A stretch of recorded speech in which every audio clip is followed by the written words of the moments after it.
Je suis heureux d'être à Tours pour vous présenter un sujet qui me tient à cœur, puisque j'étais prof pendant 25 ans dans de belles institutions et je dirige une filière à Nice sur la Côte d'Azur.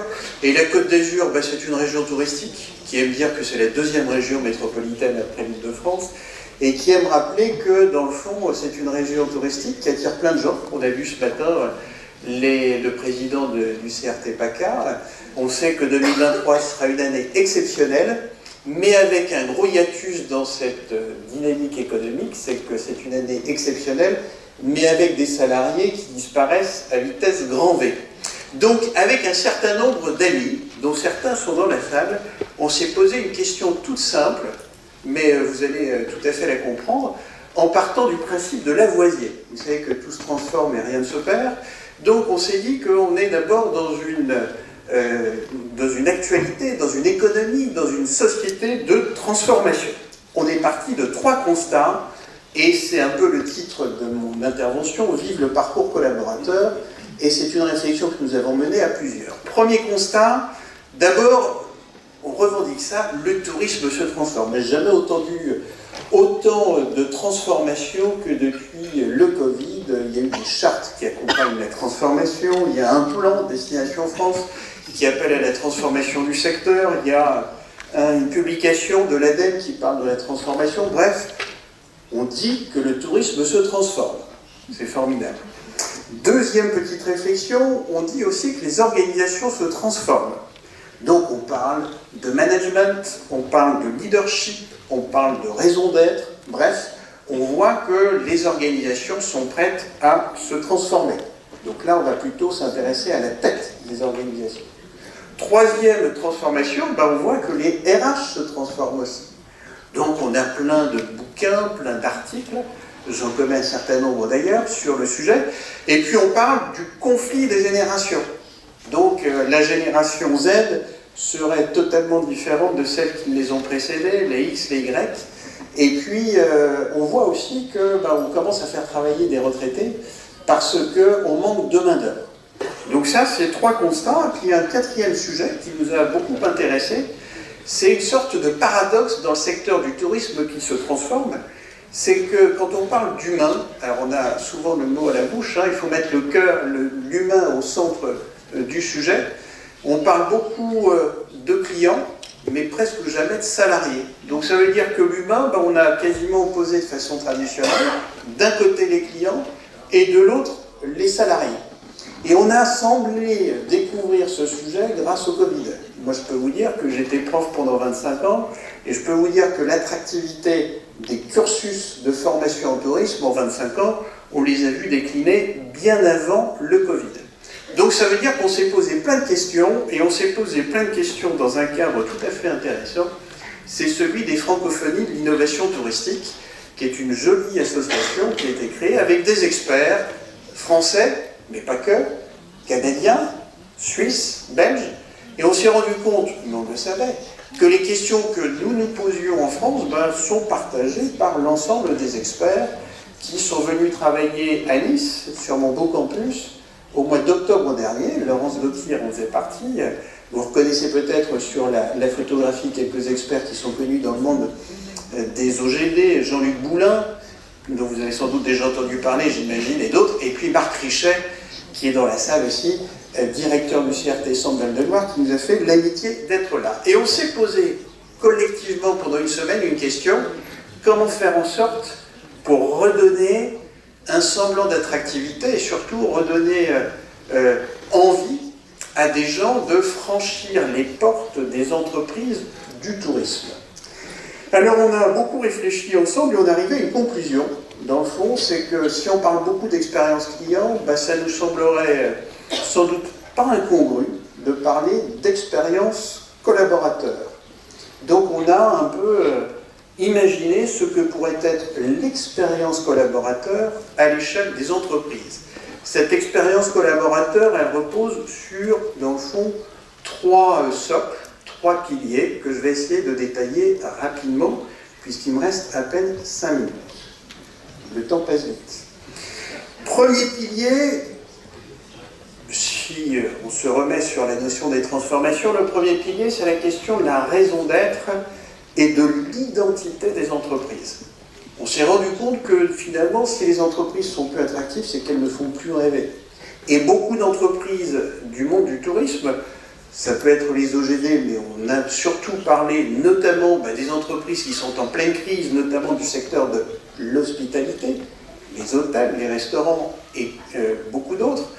On s'est rendu compte que peu d'entre elles avaient dans le fond une vraie vision, une vraie stratégie, un vrai leadership, un vrai management, et dans le fond, beaucoup d'entre elles n'avaient pas vocation structurellement à attirer les nouveaux collaborateurs parce que beaucoup d'entre elles avaient fait l'économie de cette réflexion stratégique. Donc, le premier sujet, la première condition pour développer une véritable expérience collaborateur, c'est obliger les entreprises, quelles qu'elles soient, à avoir cette méthodologie. Plusieurs exemples, je ne vais pas les détailler parce que sinon je dépasserai les 10 minutes qui me sont imparties, mais plusieurs exemples le montrent. Deux exemples simplement. Un exemple au Canada, une auberge qui est devenue un hôtel mythique au Canada qui s'appelle Fogo Inn Island et qui est une structure d'hébergement qui aujourd'hui fait absolument jurisprudence au Canada sur sa capacité à attirer les nouveaux collaborateurs. Je vais vous le détailler juste dans la foulée. Et puis, deuxième exemple, un secteur qu'on connaît bien, la grande distribution, le sport, Decathlon, qui depuis une dizaine d'années a posé vraiment sa raison d'être et est devenu, dans le fond, une sorte d'exemple pour beaucoup d'entreprises du secteur des loisirs. Deuxième pilier, c'est imaginer ce qu'on appelait un parcours collaborateur pour l'ensemble des salariés, mais surtout l'ensemble des futurs salariés. Alors on a auditionné aussi plein de saisonniers, notamment des jeunes que moi j'ai accompagnés à Nice, en se posant la question, dans le fond, j'ai accompagné beaucoup de collectivités, et beaucoup de collectivités disent, nous, notre objectif, c'est fidéliser les saisonniers. Et quand on pose la question aux saisonniers, ils disent, nous, ça ne nous intéresse pas d'être fidélisés, de signer des CDI. Donc ça me fait penser à ce que Dominique disait tout à l'heure en citant Hannah Arendt, que je ne reciterai pas, mais dans le fond, arrêtons de penser à la place des autres. Arrêtons de penser à la place des autres. Donc, la fidélisation, c'est une très mauvaise idée. On s'est dit, dans le fond, que l'expérience collaborateur, c'est une expérience qui doit durer 1 ou 2 saisons, mais qui doit être marquée par des parcours absolument structurels, absolument fondamentaux.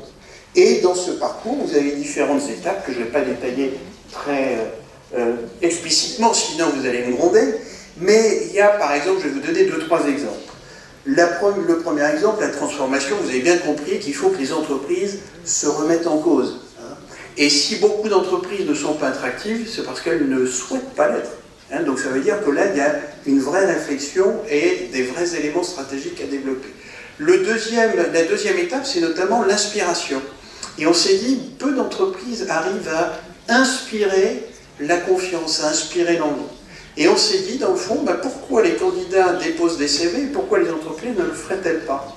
Donc ça veut dire que beaucoup d'entreprises, aujourd'hui, devraient travailler leur CV pour se rendre attractives, développer leurs compétences, ce qu'elles offrent à leurs futurs salariés. Et dans le fond, on ne le sait quasiment jamais. Donc ça, c'est une étape essentielle. Troisième étape, et je vais aller vite, mais c'est les capacités d'accueil, ce qu'on appelait l'accueillance. C'est-à-dire que, notamment dans le secteur HCR qui use et abuse des saisonniers, dans le fond, c'est une main-d'œuvre recyclable à bon marché. Il faut prévoir l'accueil en amont. Peu d'hôtels, par exemple sur la Côte d'Azur, moi j'en ai visité 250 en 3 ans, donc j'ai une petite vision assez complète quand même du secteur sur cette destination. Peu d'entre elles ont développé des livrets d'accueil, des accompagnements avec des tuteurs en entreprise, et puis, bien sûr, tous les services dont on a parlé tout à l'heure, notamment les gardes d'enfants, parce que vous avez des jeunes couples, notamment les aides à la mobilité, les aides au logement, bref, tout ce qui fait ou ce qui pourrait faire l'attractivité d'un emploi dans le secteur. Et puis, on se dit également qu'après, il y a l'après-contrat. Et dans le fond, pourquoi on parle d'ambassadeurs dans le secteur du tourisme uniquement sous le prisme des clients? Pourquoi on ne le parlerait pas sous le prisme des... J'ai mes 10 minutes qui sont passées, ça sonne. Pourquoi on ne parlerait pas sous le prisme des salariés? C'est-à-dire qu'il faut, bien sûr, que les anciens salariés soient les meilleurs ambassadeurs des entreprises auprès des futurs collaborateurs, qu'ils soient saisonniers ou pas. Bien sûr, tout ça, ça nécessite d'être mis en œuvre. C'est le troisième pilier. Et la mise en œuvre n'est pas simple.